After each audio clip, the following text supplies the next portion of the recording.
This channel does not promote any violent, harmful, or illegal activities. All content provided by this channel is meant for an educational purpose only. পুলিশের বিরুদ্ধে দেখুন অভিযোগের অন্ত নেই। সাধারণ মানুষ তো বটেই, দিন কয়েক আগে মুখ্যমন্ত্রী নিজে পুলিশকে কাঠগড়ায় তুলেছিলেন। লোয়ার লেভেলে কিছু অফিসার, কিছু কর্মী যারা এই গভর্নমেন্টকে ভালোবাসে না, এবং তোমার পুলিশেরও কিছু লোক, তারা টাকা খেয়ে আজকে বালি চুরি বলো, কয়লা চুরি বলো, সিমেন্ট চুরি বলো, তখন বলবে কয়লা চুরি করছে তৃণমূল কংগ্রেস আর চুরি করবে সিআইএসএফ টাকাকে বা পুলিশের একাংশ টাকাকে, আমি এটা টলারেট করব না। শুনলেন তো, তিলোত্তমা নৃশংস খুন ধর্ষণের পর সক্রিয় হয়েছে রাজ্য সরকার। নারী নিগ্রহে অপরাধীদের দ্রুত শাস্তি সুনিশ্চিত করতে সেপ্টেম্বরে অপরাজিতা বিল পাস হয়েছে, আর সেই বিল এখনো আইনে পরিণত হয়নি। তার জন্য 30শে নভেম্বর এবং 1লা ডিসেম্বরে ব্লকে ব্লকে কর্মসূচি ঘোষণা করেছে রাজ্যের শাসক দল। 10ই ডিসেম্বর রাষ্ট্রপতির কাছে যেতে চায় তৃণমূল, রাজ্যপালের কাছেও দরবার করবেন শাসক দলের প্রতিনিধিরা। নারী সুরক্ষায় শাসক পক্ষ কতটা তৎপর সেটাই বোঝানোর উদ্দেশ্য, কিন্তু প্রশাসন কি আদৌ তৎপর? কুলতলির নাবালিকা খুন ধর্ষণের মামলায় অভিযোগ সত্ত্বেও পক্সো আইনের ধারা যোগ করেনি পুলিশ। শেষে হাইকোর্টের গুঁতোয় পড়ে ধারা যোগ করা হয়। এবার পক্সো মামলায় গড়িমসির অভিযোগ স্কটল্যান্ড ইয়ার্ড 3 কলকাতা পুলিশের বিরুদ্ধে। নাবালিকার যৌন নিগ্রহের মতো মারাত্মক অভিযোগ পেয়েও হেলা ফেলা গলফগ্রিন থানায় অভিযুক্ত দিব্যি বাড়িতে তবু অধরা। দেখুন বিস্তারিত।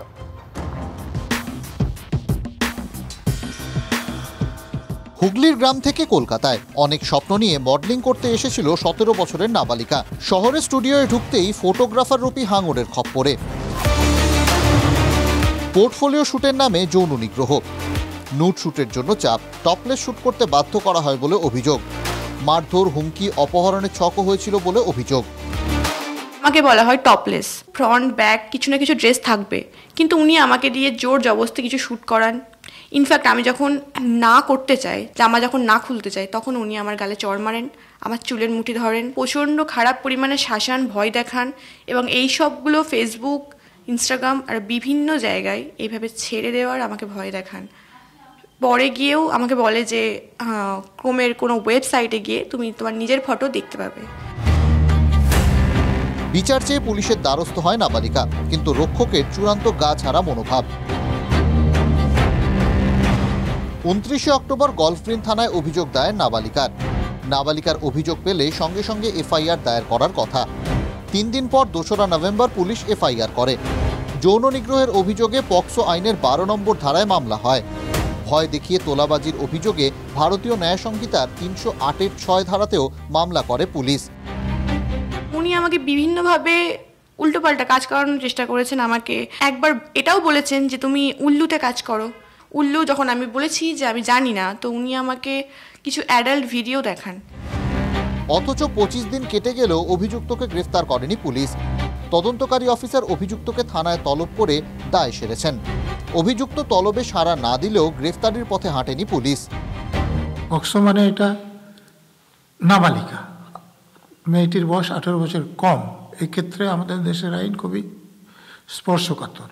অতএব এখানে পুলিশের লোকদের উচিত ছিল যত তাড়াতাড়ি সম্ভব তদন্তটা শেষ করে, যদি প্রমাণ জোগাড় হয় তাহলে তাদের বিরুদ্ধে চার্জশিট দেওয়া, আর যদি দেখা যাচ্ছে না এরকম কোনো প্রমাণ নেই তাহলে কেসটা বন্ধ করে দেওয়া। এ দুটোই কোনোটাই করা হয়নি আপনারা বলছেন। এখনো অভিযোগকারিনীর কাছে হুমকি ফোন আসছে বলে অভিযোগ। প্রায় 25 দিন হয়ে গেল, আসামি এখনো পর্যন্ত অ্যারেস্ট হয়নি। তার কমপ্লেনের পরে মেয়েটিকে বিভিন্নভাবে ফোন করা হচ্ছে, থ্রেটনিং আকারেই, বা কমপ্লেনটা তুলে নেওয়ার জন্য বলা হচ্ছে। ফটোগ্রাফার অয়ন দাসের সরসনার বাড়িতে পৌঁছে গিয়েছিলেন TV9 বাংলার প্রতিনিধি। অভিযুক্তের মায়ের দাবি, যার বিরুদ্ধে অভিযোগ করেছে তাকে পুলিশ এখনো পর্যন্ত গ্রেফতারি করতে পারেনি, তাকে পলাতক বলে দেখিয়েছে। অথচ আমরা দাঁড়িয়ে আছি তার বাড়িতে, তার মায়ের সঙ্গে আমরা কথা বলেছি। নেই বাড়িতে, বাবাই বাড়ি নেই, মানে আপনার ছেলে বাবা, তার নামই অয়ন দাস। হ্যাঁ হ্যাঁ, এখানেই ছিল ছিল খানিকক্ষণ আগে, আমি তো রান্না করেছিলাম। নিশ্চয়ই নির্দোষ, আমি 100% আমার ছেলে নির্দোষ। নাবালিকা যদি নাবালিকা হয় সে তো প্রমাণ হবে। ছেলেকে নির্দোষ দাবি করছেন মা। এদিকে পুরনো অভিযোগও সামনে আসছে। অভিযুক্ত ফটোগ্রাফারের বিরুদ্ধে চলতি বছরের অক্টোবরেই যুগ্ম কমিশনারের কাছে অভিযোগ দায়ের করেছিলেন আরও এক মডেল। একজনের নামে জোড়া অভিযোগ, তবে ঠুঁটো পুলিশ।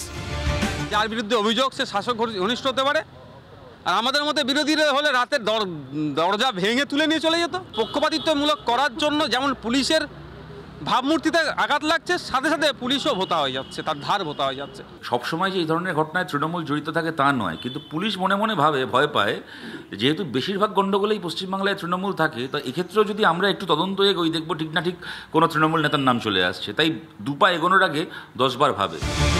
কোন অঙ্কে পেছনে কি কোনো বড় র্যাকেট কাজ করছে? দীক্ষা ভুইয়ার রিপোর্ট, TV9 বাংলা।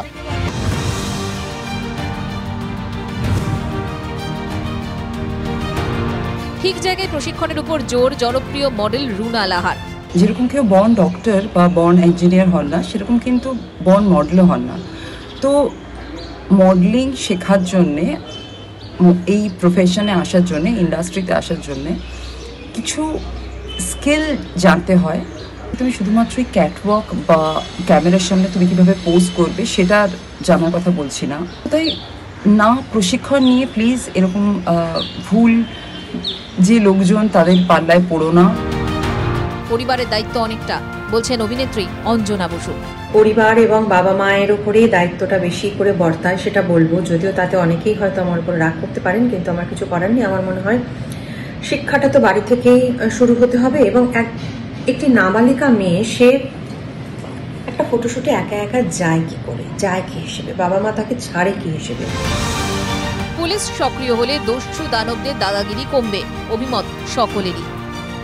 সুচরিতার রিপোর্ট, TV9 বাংলা। এবার শাসক দলের অন্দরের খবর বলবো। তৃণমূলে কি মিউজিক্যাল চেয়ার চলছে? দল স্থির করেছে অভিষেক বন্দ্যোপাধ্যায় দিল্লির রাজনীতি নিয়ে কথা বলবেন। দলের সর্বভারতীয় সাধারণ সম্পাদক শুধু দিল্লি নিয়ে মুখ খুলবেন। এই নিয়ে রাজনৈতিক মহলে জল্পনা চলছিলই। তারই মধ্যে এক ধাক্কায় দলের মুখপাত্র পদ থেকে সরিয়ে দেওয়া হলো একাধিক অভিষেক ঘনিষ্ঠকে। শাসকের সংসারে ক্ষমতার সমীকরণ ঘিরে জল্পনার জল আরও খানিকটা গড়ালো।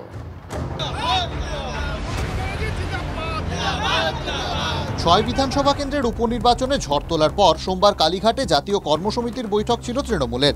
সেখানে একাধিক গুরুত্বপূর্ণ সিদ্ধান্ত নেন দলের শীর্ষ নেতৃত্ব। দিল্লির ক্ষেত্রে পার্টির সম্পর্কে বলবেন অভিষেক বন্দ্যোপাধ্যায়। আর এই কথার পরই শুরু ফিসফাস। তাহলে কি রাজ্য রাজনীতির বিষয়ে চুপ থাকবেন দলের সেনাপতি? যেখানে যুক্তিযুক্ত মনে হবে সেখানে নিশ্চিতভাবে অভিষেক বন্দ্যোপাধ্যায় সেই বুদ্ধি রাখেন কোথায় কি বলবেন। আজকে কি এমন ঘটনা ঘটলো যে অভিষেক বন্দ্যোপাধ্যায়কে দমিয়ে রাখতে হবে, অভিষেক বন্দ্যোপাধ্যায়কে দাবি রাখতে হবে? ভরতপুরের তৃণমূল বিধায়কের এই বিস্ফোরণেই রাজ্য রাজনীতি সরগরম। জল্পনা ছড়াচ্ছে এই নিয়ে যখন ঘরে বাইরে জোর কানাঘুষো চলছে, ঠিক তখনই আগুনে ঘি ঢেলেছে তৃণমূলের অন্তরের আরও কিছু পরিবর্তন। দলের 6 মুখপাত্রের নাম আগেই ঘোষণা করেছিল তৃণমূল। এবার টিভি প্যানেলিস্টদের তালিকাও ঘোষণা করল রাজ্যের শাসক দল। 12 জন বক্তার তালিকায় অনেক পুরনো মুখী নেই। বাদ পড়ারা অভিষেক ঘনিষ্ঠ বলে তৃণমূল সূত্রে খবর। টিভি প্যানেলিস্টদের তালিকায় নাম নেই অরূপ চক্রবর্তী, রিজু দত্ত, সুদীপ রাহা, কোহিনুর মজুমদারের মতো তরুণ নেতাদের। গত কয়েক বছর ধরে এই মুখগুলোই বিভিন্ন টিভি চ্যানেলের বিতর্কে দলের হয়ে গলা ফাটিয়েছেন। তৃণমূলের ঘরে অরূপ, রিজু, সুদীপরা অভিষেকপন্থী হিসেবেই পরিচিত। তাদের নাম বাদ দেওয়ায় জল্পনা বেড়েছে। তাহলে কি অভিষেক ঘনিষ্ঠদের গুরুত্ব কমছে? তৃণমূলের মিডিয়া ম্যানেজমেন্টের এই পরিবর্তন কি বিশেষ ইঙ্গিতবাহী? আমরা চেষ্টা করেছি দলের কঠিনতম সময়ে নিজেরা পারফর্ম করবার না। যখন দুর্দিন ছিল দলের, তখন আমরা যারা বিভিন্ন ফোরামে গিয়ে বক্তব্য রেখেছি, আমাদেরকেও ব্যক্তিগতভাবে কুৎসিত আক্রমণ শুনতে হয়েছে বিরোধীদের থেকে। সমীকরণ বদলাচ্ছে, তাই কি পরিবর্তন হচ্ছে?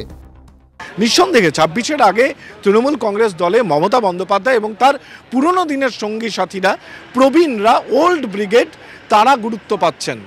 প্যানেলিস্টের তালিকা থেকে বাদ পড়ছেন নবীনরা। নিঃসন্দেহে খুব তাৎপর্যপূর্ণ। হ্যাঁ, মুখপাত্র ছিলাম, আজকে নেই। একটা ব্যক্তিগত স্তরে খারাপ লাগা থাকে, কারণ মুখপত্র থাকাকালীন যখন কাউন্টার করেছি আমাদের পরিবারের লোকজনকে পর্যন্ত গালিগালাজ শুনতে হয়েছে। সেই জায়গায় লড়াই করার পরে খারাপ লাগা একটা থাকে। অভিষেকপন্থী নেতাদের খারাপ লাগছে, দল কি গুরুত্ব দিয়ে দেখবে? শুধু অরূপ রায় নন, অভিষেকের হয়ে ব্যাট করে বারবার মুখ খুলে বিতর্ক বাড়িয়েছেন। দলের শৃঙ্খলা রক্ষা কমিটির বিরুদ্ধে মঙ্গলবার সুর চড়িয়েছেন। 24 ঘন্টার মধ্যে সেই ভরতপুরের তৃণমূল বিধায়ক যিনি অভিষেকপন্থী হিসেবে পরিচিত সেই হুমায়ুন কবিরকে শোকজ করল দল। জবাব দিতে সময় 3 দিন। অনুতপ্তও নই, আমি বেশি আনন্দিতও নই, আমি বেশি বিচলিতও নই। আমাদের নেত্রী তারই সিদ্ধান্তে অভিষেক ব্যানার্জিকে তিনিই নাম্বার 2 করেছেন এই দলে। কাজেই সেই তার পক্ষে কথা বলার জন্য যদি দলের ডিসিপ্লিন ভঙ্গ হয়ে থাকে তাহলে সেটা আমি দলের কাছেই তার যথাযোগ্য উত্তর দেব। শত্রু, বিরোধীরা শত্রু, আবার স্বদলেও প্রচুর শত্রু। অভিষেক ঘনিষ্ঠ হিসেবে পরিচিতরা একে একে মুখ খুলছেন, ঠাড়ে ছোড়ে অনেক কিছুই বুঝিয়ে দিচ্ছেন। বুঝিয়েছিলেন অভিষেকও।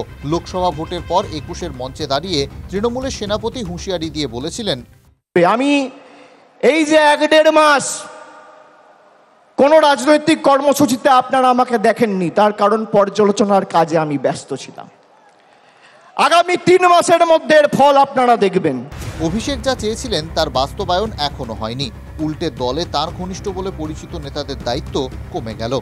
ক্যামেরায় দীপঙ্করের সঙ্গে সৌরভ গুহর রিপোর্ট, TV9 বাংলা।